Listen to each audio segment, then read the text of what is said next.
Cooking along on a nice, just medium speed pass as he goes by. And straight up again into the vertical. And this gives a fine demonstration of the thrust of this engine. 22 pounds, he pushes 38 pounds of thrust to it. It accelerates upward with no problem at all. Okay, Chris is wrapping around the south end of the field now, coming in for another pass. And he's demonstrating some maximum performance tight turns in tight and close. Similar to the full-size air show type routine. Comes in for a couple nice tight turns, pushes the power to it, straight up again into the vertical, over the top. And pulls a nice half of a loop. And it looks like he's doing a horizontal 8. This is the second half of the 8. He's up and over the top, and he's going to roll out to the right side up. And exits to the north, because he's got a good run at it now. Here he comes by, full throttle. And there he's closer to the 200 mile an hour mark now. He's on the downwind, full throttle. It does take the turbine a couple seconds to wind up when he pushes the throttle. So when he gets a head start like that and comes by at show center, you can really see the speed. And he goes straight up again and comes back down. At show center here.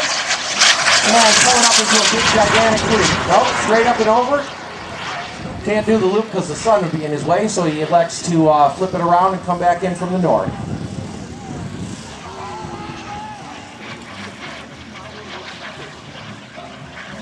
Okay, wrapping it around now at the south end of the field again, coming in for his next pass.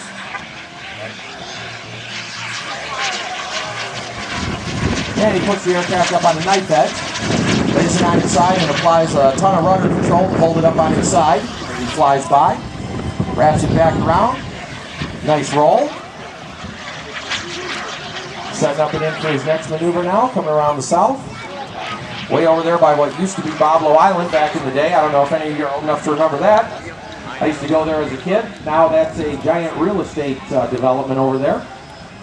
Okay, he's coming around now, south end of the field. Nice low pass. He's going to do a nice medium, slow speed pass. And straight up he goes. And you guys thought Estes model rockets were fun.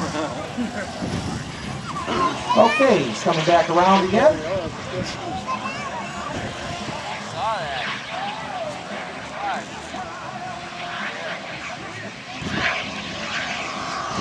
Okay, coming in on a pass again, and he rolls to inverted. Like I said earlier, these models are fully aerobatic, even with the gas turbine engines. They can fly inverted, right side up, and they can perform all the aerobatic maneuvers you can imagine.